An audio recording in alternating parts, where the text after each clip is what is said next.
Hello friends, welcome to Fantasy Guru Tamil YouTube channel.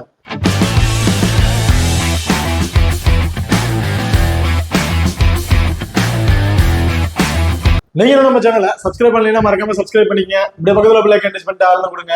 நாங்க போடக்கூடிய வீடியோக்களை உடனுக்குடன் பாருங்க.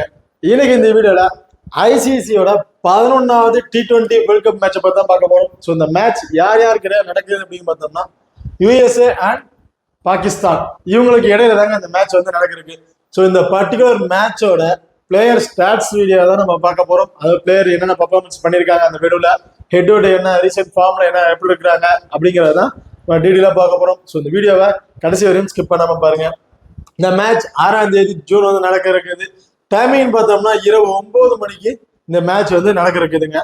ஓகே, இப்போ இந்த மேட்ச் எங்க நடக்குதுன்னு பார்த்தோம்னா தலாஸ்ல தாங்க இந்த மேட்ச் வந்து நடக்க இருக்குது. ஓகே, இப்போ நீங்களும் நம்ம டெலிகிராம் சேனல் வந்து ஜாயின் பண்ணலைன்னா மறக்காம ஜாயின் பண்ணிக்கிங்க. லாஸ்ட் ஹாஃப் அன் அவர்ல கிராண்ட் லீக் அண்ட் ஸ்மால் லீக்கோட டெமோ டீம் வந்து கொடுத்துட்டு இருக்கிறோம். அது மட்டும் இல்லாம லாஸ்ட் ஹாஃப் அன் அவர்ல பிச்சு செக் பண்ணி பிச்சு எதுக்கு சப்போர்ட்டா இருக்குன்னு ஒரு ரிப்போர்ட் வந்து கொடுத்துட்டு இருப்பாங்க. ஸோ அந்த ரிப்போர்ட்டும் நம்ம டெலிகிராம் சேனல் வந்து கொடுத்துட்டு இருக்கிறோம். அதுக்கப்புறம் டேஸ் போட்டதுக்கு அப்புறம் 2 டீம்ல இருக்க பிளேயிங் லெவல்ல ஏதாச்சும் மாற்றம் இருக்கா அப்படிங்கிறதும் நம்ம டெலிகிராம் சேனல் வந்து கொடுத்துட்டு இருக்கோம். ஸோ மறக்காம நம்ம டெலிகிராம் சேனல் வந்து ஜாயின் பண்ணிக்கோங்க. டிஸ்கிரிப்ஷன்ல லிங்க் இருக்கு. ஓகே, இப்போ அடுத்தது நீங்க இன்னும் நம்ம குபேரா ஃபேண்டசி ஆப் வந்து இன்ஸ்டால் பண்ணிடலாம். மறக்காம இன்ஸ்டால் பண்ணிக்கங்க. டிஸ்கிரிப்ஷன்ல லிங்க் இருக்கு. இன்வைட் கோட் வந்து பாத்தீங்கன்னா FG. இந்த ஆப்பை பொறுத்த வரைக்கும் நீங்க ஸ்மால் லீக்ல ப்ளே பண்றீங்கன்னா ரொம்ப ரொம்ப யூஸ்ஃபுல்லான ஆப்பா இருக்குங்க. மற்ற ஆப்பை கம்பேர் பண்ணும்போது இந்த ஆப்ல கிட்டத்தட்ட உங்களுக்கு 200 ரூபாய் கிட்ட வந்து சேவிங்ஸ் ஆகுங்க மணி. ஸோ மற்ற ஆப்ல நீங்க ஒரு 10,000 வின்னிங் அமௌண்ட்டுக்கு நீங்க ப்ளே பண்றீங்கன்னா கிட்டத்தட்ட ஒரு 5750 ரூபாய் நீங்க இன்வெஸ்ட்மெண்ட் பண்ற மாதிரி இருக்கும். இந்த ஆப்ல கிட்டத்தட்ட ஒரு 5400 ரூபாய் 450 ரூபாய் கிட்ட இன்வெஸ்ட்மெண்ட் பண்ற மாதிரி இருக்கும். ஸோ 2 ஆப்பை கம்பேர் பண்ணும்போது இந்த ஆப்ல உங்களுக்கு கிட்டத்தட்ட ஒரு 250 ரூபாய் ஒரு 300 ரூபாய் வரையும் சேவிங்ஸ் ஆகுங்க. அது மட்டும் இல்லாம இந்த ஆப்பை பொறுத்த வரைக்கும் கிளாசிக், டியோ, கியூண்டன் அப்படின்னு ஒரு 3 ஆப்ஷன் வந்து கொடுத்துருக்காங்க. இதுல வந்து பாத்தீங்கன்னா கிளாசிக்கை பொறுத்த வரைக்கும் காமனா வந்து எல்லா ஆப்லையும் பிக் பண்ற மாதிரி தான் 11 பேரை பிக் பண்ணி கேப்டன் வைஸ் கேப்டன் கொடுத்து ஒரு டீம் கிரியேட் பண்றது. டியோ பொறுத்த வரைக்கும் எப்படி டியோ 5 பிளேயர் வந்து காமனா அவங்களே வந்து கொடுத்துருவாங்க. இந்த 5 பிளேயர்ல இருந்து நீங்க ஒரு பிளேயரை மட்டும் பிக் பண்ணி பிளே பண்ணா போதும், அதிக மணி வின் பண்ணலாம். மோஸ்ட்லி வந்து பாத்தீங்கன்னா குபேரில் அதிகபட்சமே டியோ தான் யூஸ் பண்ணீங்க. நாங்களும் வந்து பாத்தீங்கன்னா டெலிகிராம்ல வந்து டியோவுக்கு வந்து பிளேயர் யாரை பிக் பண்ணலாம் அப்படின்னு வந்து கொடுத்துட்டு இருக்கோம். ஸோ நாங்க கொடுக்குற பிளேயரை தான் நாங்களே பே பண்ணி வின் பண்ணிட்டு இருக்கோம். அந்த வின்னிங்கும் வந்து நம்ம டெலிகிராம் சேனல் வந்து கொடுத்துட்டு இருக்கோம். பார்க்காதங்க நம்ம டெலிகிராம் சேனல் போய் பாருங்க. இப்போ டியோ பொறுத்த வரைக்கும் காமனா அவங்க வந்து ஒரு 5 பிளேயரை வந்து கொடுத்துருவாங்க. இந்த 5 பிளேயர்ல இருந்து நீங்க ஒரு பிளேயரை பிக் பண்ணி பிளே பண்ணா போதும், அதிக மணி வின் பண்ணலாம். அதாவது உதாரணத்துக்கு இப்போ நீங்க ரோஹித் சர்மா பிக் பண்றீங்கன்னா ஆப்னர் வந்து என்ட்ரி கிளாஸ் பிக் பண்ணிருப்பாங்க. ஸோ அப்படி இருக்க பட்சத்தில் 2 பேரும் எடுத்துக்க பாயிண்டை கால்குலேட் பண்ணி யார் அதிக பாயிண்ட் எடுத்திருக்காங்களோ அவங்களுக்கு வந்து வின்னிங் வந்து கொடுத்துருவாங்க. அது மட்டும் இல்லாம இதுல வந்து ஒரு அப்டேட் கொடுத்து டியோ ப்ரோ அப்படிங்கிற ஒரு ஆப்ஷன் வந்து கொடுத்துருக்காங்க. டியோ ப்ரோனா ஒன்றும் பெருசா ஒன்றும் இல்லை. இதுல வந்து ஸ்டெப் 1 ஸ்டெப் 2 அப்படிங்கிற 2 காலமா வந்து பிரிச்சிருப்பாங்க. இதுல ஸ்டெப் 1ல இருந்து ஒரு பிளேயரும் ஸ்டெப் 2ல இருந்து ஒரு பிளேயரும் நீங்க பிக் பண்ணி பிளே பண்ணணும்.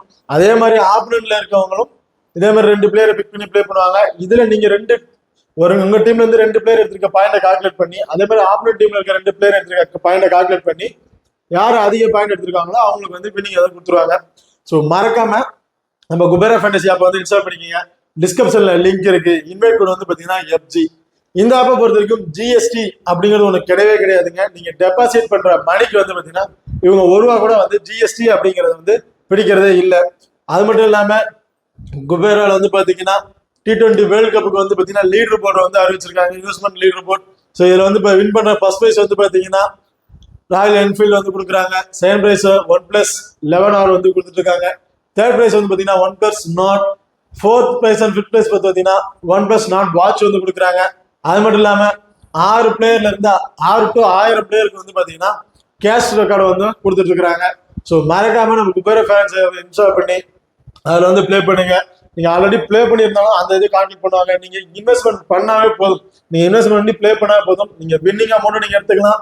இதுலயும் வந்து இருக்கிற பர்டிகுலர் பாயிண்ட்ல நீங்க வந்துட்டாலும் இதுல இருக்கிற பிரைஸ் அமௌண்ட் வந்து உங்களுக்கு வந்து கிடைச்சிடும். ஸோ மறக்காம நம்ம குபேரா ஃபேண்டசி ஆப் வந்து இன்ஸ்டால் பண்ணுங்க. டிஸ்கிரிப்ஷன்ல லிங்க் இருக்கு. இன்வைட் கோட் வந்து பாத்தீங்கன்னா FG. ஓகே, இப்போ அடுத்ததா பிளேயரோட ஸ்டாட்ஸ் 1 by 1 வந்து பார்ப்போம். இதுல வந்து பாத்தீங்கன்னா ஸ்டீவன் டைலர் பொறுத்த வரைக்கும் ஹெட்வெர்ல இதாங்க அவருக்கு வந்து ஃபர்ஸ்ட் மேட்ச், இதுக்கு மேலே பிளே பண்ண கிடையாது. வெனுவை பொறுத்த வரைக்கும் இது வந்து இவருக்கு வந்து 2வது மேட்ச்னு சொல்லலாம். ஸோ இந்த பர்டிகுலர் வெனுவில் வந்து பாத்தீங்கன்னா 6 மேட்சை பிளே பண்ணி 30 ரன் வந்து அடிச்சிருக்காருங்க. இதுல வந்து பாத்தீங்கன்னா 2 இன்னிங்ஸ்மே வந்து பாத்தீங்கன்னா பெருசா எந்த ஒரு ரெக்கார்டும் இல்லை. இதுல வந்து ரீசெண்ட் ஃபார்ம் வந்து பார்த்தோம்னா ரீசெண்ட் ஃபார்ம்ல ஒரு ஓரளவுக்கு டீசென்டான ஃபார்ம்ல வந்து ரெண்டு தான் வந்து அடிச்சிருக்காரு. மினிமம் ஒரு 20+ to 25+ ரன் வரையும் அடிச்சிருக்காரு. பட் லாஸ்டா நடந்த மேட்ச் வந்து பாத்தீங்கன்னா ஒரு இயர்லயே ஃபர்ஸ்ட் பால் வந்து விக்கெட் இழந்துட்டாரு. ஸோ இந்த பர்டிகுலர் மேட்ச்ல ஒரு மினிமம் ஒரு 20+ to 20+ ரன் ஆவரேஜா அடிப்பாருங்கிறது அவர் பெடிக்ஷன் வந்து கொடுக்குறேன். இதுல அடுத்த வந்து மோனங் பட்டேல். மோனங் பட்டேலை பொறுத்த வரைக்கும் ஹெட் டு ஹெட்ல இதான் அவருக்கு வந்து ஃபர்ஸ்ட் மேட்ச். வெனுவை பொறுத்த வரைக்கும் 5 மேட்சை பிளே பண்ணி 33 ரன் வந்து அடிச்சிருக்காரு. ஸோ இதுலயும் வந்து பார்த்தீங்கன்னா மோனங் பட்டேல் சரி பெருசா எந்த ஒரு பர்ஃபார்மன்ஸ் இல்லை, ஏர்ல விக்கெட்டை இழந்துட்டாரு. பட் இந்த பர்டிகுலர் மேட்ச்ல இவர்கிட்ட இருந்து ஒரு 25+ ரன் வரையும் நம்ம எதிர்பார்க்கலாம். ரீசெண்ட் ஃபார்ம் ஒரு ஆவரேஜான ஒரு ஃபார்ம்ல தான் வந்து இருக்காரு. இப்போ அடுத்ததா கோஸை பொறுத்த வரைக்கும் ஹெட் டு ஹெட்ல இருந்தா ஃபர்ஸ்ட் மேட்ச் பர்டிகுலரா இந்த ரெண்டு டீம் வந்து பாத்தீங்கன்னா ஹெட் டு ஹெட்ல இருந்தாங்க அவருக்கு வந்து ஃபர்ஸ்ட் மேட்ச். இப்போ வெனுல தான் என்ன ப்ளே பண்ணிருக்காங்க பார்ப்போம். ஸோ வெனுன்னு எடுத்துட்டீங்கன்னா ஒரு மேட்ச் தான் ப்ளே பண்ணிருக்காங்க, 65 ரன் வரையும் படிச்சிருக்காரு. ஸோ லாஸ்ட் மேட்ச் தான் ப்ளே பண்ணியிருந்தாரு. அந்த மேட்ச்லயும் ரொம்ப ரொம்ப சூப்பரான ரெக்கார்ட் தான் வந்து வச்சிருக்காரு. ரீசெண்ட் ஃபார்மே ரொம்ப சூப்பரான ஃபார்ம்ல தான் இருக்காரு. இந்த பர்டிகுலர் மேட்ச்ல ஒரு மினிமம் ஒரு 30+ ரன் அடிக்கிறதுக்கான வாய்ப்புகள் இவர் வந்து இருக்கும். இப்போ அடுத்ததா ஜானஸ் பொறுத்த வரைக்கும் ஹெட் டு ஹெட்ல இதான் ஃபர்ஸ்ட் மேட்ச். வெனுவை பொறுத்த வரைக்கும் ஒரு மேட்ச் பிளே பண்ணி 94 ரன் வந்து அடிச்சிருக்காரு. ஸோ ஹெட் டு ஹெட்டை பொறுத்த வரைக்கும் ரொம்ப ரொம்ப சூப்பரான ரெக்கார்ட் தான் வந்து வச்சிருக்காரு ஜானஸ். ஸோ இந்த பர்டிகுலர் மேட்ச்ல ஜானஸை பொறுத்த வரைக்கும் மினிமம் ஒரு 25+ to 30+ ரன் ஒரு ஆவரேஜ் எடுக்கிறதுக்கான வாய்ப்புகள் வந்து இருக்கு. பவுலிங் ஆப்ஷன்ல வந்தாருன்னா ஒரு விக்கெட் வரும். நீங்க பவுலிங் போடுறாருங்க பட்சத்துல நீங்க இது பண்ணீங்கன்னா ஒரு விக்கெட் இருக்கிறதுக்கான வாய்ப்புகள் இருக்கு. ரீசெண்ட் ஃபார்ம் ரொம்ப ரொம்ப சூப்பரான ஃபார்ம்ல தான் வந்து இருக்காரு. அடுத்ததான் ஆண்டர்சனை பொறுத்த வரைக்கும் ஹெட் டு ஹெட்ல 7 மேட்சை பிளே பண்ணி 51 ஆவரேஜ் வந்து வச்சிருக்காரு. கிட்டத்தட்ட 204 ரன் வரையும் அடிச்சிருக்காருங்க. பிளஸ் 3 விக்கெட்டும் வந்து எடுத்திருக்காரு. ஸோ ஹெட் டு ஹெட்டை பொறுத்த வரைக்கும் ஃபர்ஸ்ட் இன்னிங்ஸ்ல அவர் பேட் பண்ணும்போது எல்லா மேட்ச்லுமே ஒரு 25+ ரன்னுங்கிறத ஒரு ஆவரேஜா வந்து எடுத்திருக்காரு. ரொம்ப ரொம்ப சூப்பரான ரெக்கார்ட் வந்து வச்சிருக்காரு ஹெட் டு ஹெட்ல. இதே ஹெட் டு ஹெட்ல செகண்டா பவுல் பண்ணும்போது 3 மேட்சுக்கு 2 விக்கெட் அப்படிங்கிறத வந்து எடுத்திருக்காருங்க. ஸோ இந்த பர்டிகுலர் இதுல வந்து பாத்தீங்கன்னா ஆண்டர்சன் பொறுத்த வரைக்கும் ஹெட் டு ஹெட்ல வந்து பிளே பண்ணியிருக்காரு. So head to head play பண்ண ரெக்கார்டும் வந்து ரொம்பவே சூப்பரான ரெக்கார்ட் வந்து வச்சிருக்காரு. வேணும்னு எடுத்துட்டீங்கன்னா 4 மேட்சை பிளே பண்ணி 145 ரன் வந்து அடிச்சிருக்காரு. ஸோ இதுல ஃபர்ஸ்ட் இன்னிங்ஸ்ல பேட் பண்ற மாதிரி இருந்தா இவருக்கு ஒரு இம்பார்ட்டன் கொடுத்து பாருங்க, ரொம்ப ரொம்ப சூப்பரான ரெக்கார்ட் வந்து வச்சிருக்காரு. ஸோ அப்படின்னா பவுலிங் ஆப்ஷன் வந்து பாத்தீங்கன்னா மேட்சுக்கு ஒரு விக்கெட் வந்து எடுத்திருக்காரு. ஃபர்ஸ்ட் இன்னிங்ஸா இருக்கட்டும் செகண்ட் இன்னிங்ஸா இருக்கட்டும்.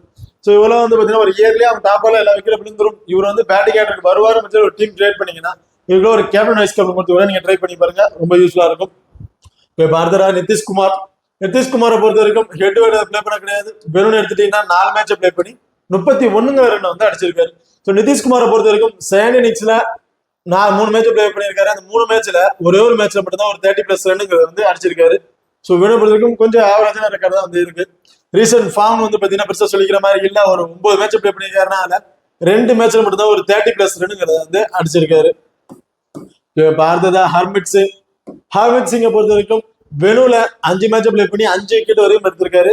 ஃபர்ஸ்ட் இன்னிங்ஸ்ல 3 மேட்சுக்கு 4 விக்கெட்டும் செகண்ட் இன்னிங்ஸ்ல 2 மேட்சுக்கு 1 விக்கெட்டும் அப்படிங்கிறது வந்து எடுத்திருக்காருங்க. ஸோ வெனுவை பொறுத்த வரைக்கும் கொஞ்சம் போரான ரெக்கார்ட் தான் வந்து இருக்கு. ரீசெண்ட் ஃபார்ம் வந்து பாத்தீங்கன்னா ரொம்ப ரொம்ப சூப்பரான ஃபார்ம்ல தான் இருக்காரு. பேட்டிங் ஆர்டர்ல வந்தாலும் மினிமம் இவர்கிட்ட இருந்து 15ல இருந்து ஒரு 20+ ரன் எதிர்பார்க்கலாம். பவுலிங் ஆப்ஷன்ல 1 அல்லது 2 விக்கெட் வரும் இவர்கிட்ட இருந்து நம்ம வந்து எதிர்பார்க்கலாம். அடுத்தது வந்து பாத்தீங்கன்னா சால்ட்வேக் பொறுத்த வரைக்கும் ஹெட் டு ஹெட்ல தான் ஃபர்ஸ்ட் மேட்ச். வெனுன்னு எடுத்துட்டீங்கன்னா ரொம்ப ரொம்ப ஒஸ்டான ரெக்கார்ட் தான் இருந்திருக்கு. பெருசா ஒரு விக்கெட் ஆப்ஷன் எதுவும் எடுக்கல. ரீசெண்ட் ஃபார்ம்ல கொஞ்சம் நல்லா பர்ஃபார்மன்ஸ் பண்ணியிருக்காருங்க. மேட்சுக்கு 1 விக்கெட் அல்லது 2 விக்கெட் வரைக்கும் எடுத்திருக்காரு. லாஸ்டா நடந்த மேட்ச்ல தான் வெனுல பெருசா விக்கெட் எதுவும் இல்லை. இந்த பர்டிகுலர் மேட்ச்ல 1 விக்கெட் எடுக்கிறதுக்கான வாய்ப்புகள் வந்து இவருக்கு வந்து இருக்கும். இப்ப அடுத்ததா ஜஸ்தீப் சிங்கை பொறுத்த வரைக்கும் வெனுல ஒரு மேட்ச் பிளே பண்ணிருக்காரு. அந்த ஒரு மேட்ச்லயும் பெருசா எந்த ஒரு விக்கெட் ஆப்ஷன் எதுவும் எடுக்கல. ரீசெண்ட் ஃபார்ம்னு வந்து பாத்தீங்கன்னா வந்து ஓவராலுக்கு ஒரு ஆவரேஜான ஒரு ஃபார்ம்ல இருக்காரு. மேட்சுக்கு 1 விக்கெட் அப்படிங்கறத மஸ்ட் இவர் வந்து பதிவு பண்ணிட்டு வந்திருக்காரு. அடுத்ததா அலிகானை பொறுத்த வரைக்கும் ஹெட் டு ஹெட்ல தான் ஃபர்ஸ்ட் மேட்ச். வெனு எடுத்துட்டீங்கன்னா 4 மேட்சை பிளே பண்ணி 6 விக்கெட் வரையும் எடுத்திருக்காருங்க. ஸோ அந்த 6 விக்கெட்டும் ஃபர்ஸ்ட் இன்னிங்ஸ்ல ஒரு பவுல் பண்றாரு எடுத்திருக்காரு. ஸோ இவர் வந்து ஃபர்ஸ்ட் இன்னிங்ஸ்ல பவுல் பண்றாரு பட்சத்துல இவருக்கு ஒரு இம்பார்ட்டன் கொடுத்து பாருங்க. மேட்சுக்கு 1 அல்லது 2 விக்கெட் வரையும் எடுத்திருக்காரு. ரீசெண்ட் ஃபார்ம் வந்து பாத்தீங்கன்னா ரொம்ப ரொம்ப சூப்பரான ஃபார்ம்ல இருக்காரு. மேட்சுக்கு 1 அல்லது 2 விக்கெட் அதிகபட்சம் 3 விக்கெட் வரையும் எடுத்துட்டு இருக்காங்க. ஸோ இந்த பர்டிகுலர் மேட்ச்ல வந்து பாத்தீங்கன்னா 1 அல்லது 2 விக்கெட் எடுக்கிறதுக்கான இவருக்கு வந்து வாய்ப்புகள் வந்து நிறையவே இருக்கு. ஓகே, இப்போ அடுத்ததா வந்து பாத்தீங்கன்னா ஹைதராபாத்ல பொறுத்த வரைக்கும் ஹெட் வெயிட்ல இது அவருக்கு வந்து ஃபர்ஸ்ட் மேட்ச். வேணும்னு எடுத்துட்டீங்கன்னா 4 மேட்ச் பிளே பண்ணி 3 விக்கெட் வரையும் எடுத்திருக்காரு. இதுல ஃபர்ஸ்ட் இன்னிங்ஸ்ல 2 மேட்சுக்கு 2 விக்கெட்டும், செகண்ட் இன்னிங்ஸ்ல 2 மேட்சுக்கு 1 விக்கெட்டும் அப்படிங்கிறத வந்து பதிவு பண்ணியிருக்காருங்க. ஸோ இவரை பொறுத்த வரைக்கும் வேணுல ஃபர்ஸ்ட் பவுல் பண்றாருன்னா ஒரு பேர் கொடுத்துருங்க, மேட்சுக்கு 1 விக்கெட் அப்படிங்கிற பதிவு பண்ணியிருக்காரு. ரீசெண்ட் ஃபார்ம் வந்து பாத்தீங்கன்னா ஓரளவுக்கு நல்ல சூப்பரான ஃபார்ம்ல தான் வந்து இருக்காரு. ஸோ இவ்வளவு வந்து ஒரு டிஃபரன்ஸ் விக்கெட் ட்ரை பண்ணி பாருங்க. இந்த பர்டிகுலர் மேட்ச்ல இவர்கிட்ட இருந்து வந்து பாத்தீங்கன்னா ஒரு 2 விக்கெட் வரும் மஸ்ட் வந்து எதிர்பார்க்கலாம். ஓகே, பாரத வந்து ரிஸ்வானை பொறுத்த வரைக்கும் ஹெட் வெட்டா இருக்கும், வெடுவா இருக்கட்டும், எதாங்க ஃபர்ஸ்ட் மேட்ச் இதுக்கு முன்னாடி வந்து பிளே பண்ண கிடையாது. ரீசெண்ட் ஃபார்ம் அப்படின்னு பாத்தீங்கன்னா ஒரு 12 மேட்ச் பிளே பண்ணிருக்காங்கன்னா அது கிட்டத்தட்ட ஒரு 8 மேட்ச்ல ஒரு 25+ 30+ ரன்னுங்கிறத ஒரு ஆவரேஜ் வந்து எடுத்திருக்காரு ரீசெண்ட் ஃபார்ம்ல. ஸோ ரீசெண்ட் ஃபார்ம் கொஞ்சம் சூப்பரான ஃபார்ம்ல தாங்க வந்து இருக்காரு. அடுத்ததான் பாத்தீங்கன்னா சாயம் அபியூப் பொறுத்தவரைக்கும் இவங்க வந்து பாத்தீங்கன்னா ஹெட் வெட்டும் பிளே பண்ண கிடையாது, வேணும் பிளே பண்ண கிடையாது. இது அவர் வந்து ஃபர்ஸ்ட் மேட்ச். ரீசெண்ட் ஃபார்ம் வந்து பாத்தீங்கன்னா பெருசா சொல்லிக்கிற மாதிரி இல்ல. ஒரு 10-15 மேட்ச் விளையாண்டுருக்காங்கன்னா அதுல ஒரு 3 மேட்ச்ல இருந்து 4 மேட்ச்ல மட்டும்தான் ஒரு 30+ ரன் அப்படிங்கறத ஒரு ஆவரேஜா வந்து எடுத்துட்டு இருக்காரு. ஸோ பவுலிங் ஆப்ஷன்ல வந்து பாத்தீங்கன்னா கிட்டத்தட்ட ஒரு 3 மேட்ச்ல ஒரு 2 விக்கெட் அப்படிங்கறத வந்து பதிவு பண்ணியிருக்காருங்க. ஸோ இந்த பர்டிகுலர் மேட்ச்ல மினிமம் இருந்து ஒரு 15ல இருந்து ஒரு 20+ ரன் எதிர்பார்க்கலாம். பவுலிங் பட்டினாரு அப்படிங்கிற பட்சத்துல 1 விக்கெட் விட்டுறது வந்து நம்ம எதிர்பார்க்கலாம். ஓகே, அடுத்து வந்து பாத்தீங்கன்னா பாபர் அசாம் பொறுத்த வரைக்கும் ஹெட் வெட்டா இருக்கட்டும், வெடுவா இருக்கட்டும், இதாங்க ஃபர்ஸ்ட் மேட்ச். இந்த பாகிஸ்தான் டீமை பொறுத்த வரைக்கும் இருக்க பிளேயர்ஸ் எல்லாருமே வந்து பாத்தீங்கன்னா பெருசா ஹெட் வெட்டும் வெனு சொல்லி பிளே பண்ண கிடையாது. இதான் உங்களுக்கு வந்து ஃபர்ஸ்ட் மேட்ச். ஏதாவது 1 or 2 பிளேயர்ஸ் மட்டும் வெனுல வந்து பிளே பண்ணிருக்கா, இல்ல ஹெட் வெட்ல பிளே பண்ணிருக்க வாய்ப்புகள் வந்து இருக்கு. ஸோ இவர் வந்து பாத்தீங்கன்னா ரீசெண்ட் ஃபார்ம் வந்து பாத்தீங்கன்னா ரொம்ப ரொம்ப ரொம்ப சூப்பரான ஃபார்மா இருக்காரு. விளையாண்ட எல்லா மேட்ச்லயும் வந்து பாத்தீங்கன்னா மினிமம் 30+ ரன்னுங்கிறத ஒரு ஆவரேஜா வந்து வச்சிட்டு இருக்காருங்க பாபர் அசாம். ஸோ இவரை பொறுத்தவரைக்கும் இந்த பர்டிகுலர் மேட்ச்ல ஒரு 20+ ரன் வரையும் அடிக்கிறதுக்கான வாய்ப்புகள் வந்து இவருக்கு வந்து இருக்கு. அடுத்ததா ஃபகர் ஜமான் பொறுத்த வரைக்கும் ஹெட் வெட்டா இருக்கட்டும், வெடுவா இருக்கட்டும், இந்த அவருக்கு வந்து ஃபர்ஸ்ட் மேட்ச். ரீசெண்ட் ஃபார்ம்ல வந்து பாத்தீங்கன்னா ஒரு 15 மேட்ச் பிளே பண்ணிருக்காருன்னா அதுல ஒரு 3 மேட்ச்ல மட்டும்தான் ஒரு கம்மியான ரன் வந்து அடிச்சிருக்காரு. எல்லா மேட்ச்லயுமே மினிமம் 30+ ரன் வரையும் அடிச்சிருக்காருங்க. ஸோ இந்த பர்டிகுலர் மேட்ச்ல இவருக்கு வந்து பாத்தீங்கன்னா ஒரு 15ல இருந்து 20+ ரன் வரையும் எடுக்கிறதுக்கான வாய்ப்புகள் வந்து இருக்கு. இப்ப பாரதா வந்து பாத்தீங்கன்னா அசாம் கானை பொறுத்த வரைக்கும் ஹெட் வெட்டா இருக்கட்டும், வெடுவா இருக்கட்டும், இதான் ஃபர்ஸ்ட் மேட்ச். ரீசெண்ட் ஃபார்ம் வந்து பாத்தீங்கன்னா பெருசா சொல்லிக்கிற மாதிரி இல்ல, ஒரு 5 மேட்ச்ல மட்டும் தான் ஒரு 25+ ரன் அப்படிங்கிறது ஒரு ஆவரேஜா எடுத்திருக்காரு. ஸோ இந்த பர்டிகுலர் மேட்ச்ல இவருக்கு வந்து பாத்தீங்கன்னா ஒரு 15ல இருந்து 20+ ரன் அடிக்கிறதுக்கான வாய்ப்புகள் வந்து இருக்கும். இப்ப அடுத்து வந்து பாத்தீங்கன்னா சபர்கானை பொறுத்த வரைக்கும் ஹெட் வெட்ல ஃபர்ஸ்ட் மேட்ச். வெனுல வந்து பாத்தீங்கன்னா கிட்டத்தட்ட 3 மேட்சை பிளே பண்ணியிருக்காருங்க. 107 ரன் வரையும் அடிச்சிருக்காரு, பிளஸ் 3 விக்கெட் வரையும் எடுத்திருக்காரு. ஸோ இதுல பொறுத்த வரைக்கும் வெனுல 2 மேட்ச்லுமே ரொம்ப சூப்பரான ரெக்கார்ட் தான் வந்து வச்சிருக்காரு. பவுலிங் ஆப்ஷன் வந்து பார்த்தாலும் செகண்ட் இன்னிங்ஸ்ல 2 மேட்சை பிளே பண்ணி 3 விக்கெட் வரையும் எடுத்திருக்காருங்க. ஸோ பேட்டிங் ஆர்டரா இருக்கட்டும், பவுலிங் ஆப்ஷனா இருக்கட்டும், ரொம்ப ரொம்ப சூப்பரான ரெக்கார்ட் தான் வந்து வச்சிருக்காரு. ரீசெண்ட் ஃபார்ம் வந்து பாத்தீங்கன்னா கொஞ்சம் போரான ஃபார்ம் தாங்க இருக்காரு. மினிமம் ஒரு 15+ ரன்னுங்கிறத ஒரு ஆவரேஜ் எடுத்துட்டு இருக்காரு மேட்சுக்கு, பிளஸ் 1 விக்கெட் வரையும் எடுத்துட்டு இருக்காரு. ஓகே, அடுத்து வந்து பாத்தீங்கன்னா ஹேமதை பொறுத்த வரைக்கும் ஹெட் வெட்டா இருக்கட்டும், வெடுவா இருக்கட்டும், இதான் அவருக்கு வந்து ஃபர்ஸ்ட் மேட்ச். ரீசெண்ட் ஃபார்ம் ஒரு ஓவர் அளவுக்கு நல்லா ஒரு ஆவரேஜா ஸ்கோர் ஒரு 20+ ரன்னுங்க அப்படின்னு எல்லா மேட்ச்லயும் வந்து ஒரு ஆவரேஜா வந்து வச்சிட்டு இருக்காருங்க. இப்போ அடுத்ததான் ஹரிஸ் ராவை பொறுத்த வரைக்கும் ஹெட் வெட்ல இதான் அவருக்கு வந்து ஃபர்ஸ்ட் மேட்ச். வெனுவை பொறுத்த வரைக்கும் 3 மேட்சை பிளே பண்ணி 2 விக்கெட் வரையும் எடுத்திருக்காரு. இதுல 2 மேட்ச் இன்னிங்ஸ்லுமே வந்து பாத்தீங்கன்னா மேட்சுக்கு 1 விக்கெட் அப்படிங்கறத வந்து பதிவு பண்ணியிருக்காருங்க. ரீசெண்ட் ஃபார்ம் வந்து பாத்தீங்கன்னா பெருசா சொல்லிக்கிற மாதிரி இல்ல. இந்த ஒரு மேட்சுக்கு 1 விக்கெட் அல்லது 2 விக்கெட் அப்படிங்கறத பதிவு பண்ணியிருக்காரு. ஒரு ரேரா வந்து பாத்தீங்கன்னா 3 விக்கெட் அப்படிங்கறத வந்து பதிவு பண்ணியிருக்காரு. இந்த பர்டிகுலர் மேட்ச்ல இவர் வந்து ஒரு 2 விக்கெட் எடுக்கிறதுக்கான வாய்ப்பு வந்து இருக்கு. ஓகே, இப்ப அடுத்து வந்து பாத்தீங்கன்னா அப்ரிடியை பொறுத்த வரைக்கும் ஹெட் வெட்டா இருக்கட்டும், வெடுவா இருக்கட்டும், இதாங்க அவர் வந்து ஃபர்ஸ்ட் மேட்ச். ரீசெண்ட் ஃபார்மை பொறுத்த வரைக்கும் ரொம்ப ரொம்ப ரொம்ப சூப்பரான ஃபார்ம்ல இருக்காரு. பேட்டிங் ஆர்டர்ல இருந்தாலும் மினிமம் ஒரு 10ல இருந்து 15+ ரன் வந்து எதிர்பார்க்கலாம். அது மட்டும் இல்லாம பவுலிங் ஆப்ஷன்ல விளையாண்ட எல்லா மேட்ச்லுமே வந்து பாத்தீங்கன்னா மினிமம் 3 அல்லது 4 விக்கெட் அப்படிங்கிறத பதிவு பண்ணியிருக்காருங்க. ஸோ நம்ம வந்து இந்த பர்டிகுலர் மேட்ச்ல ஒரு 2 விக்கெட் எடுக்கிறதுக்கான வாய்ப்புகள் இருக்கும் அப்படிங்கிறத வந்து நான் வந்து வெயிட் பண்ணேன். அடுத்ததா ஷா பொறுத்த வரைக்கும் ஹெட் வெட்டா இருக்கட்டும், வெடுவா இருக்கட்டும், இது அவருக்கு வந்து ஃபர்ஸ்ட் மேட்ச். ரீசெண்ட் ஃபார்ம் வந்து பாத்தீங்கன்னா விளையாண்ட எல்லா மேட்ச்லயும் வந்து பாத்தீங்கன்னா மஸ்ட் 1 விக்கெட், அதிகபட்சம் 2 விக்கெட் அப்படிங்கிறத பதிவு பண்ணியிருக்காரு.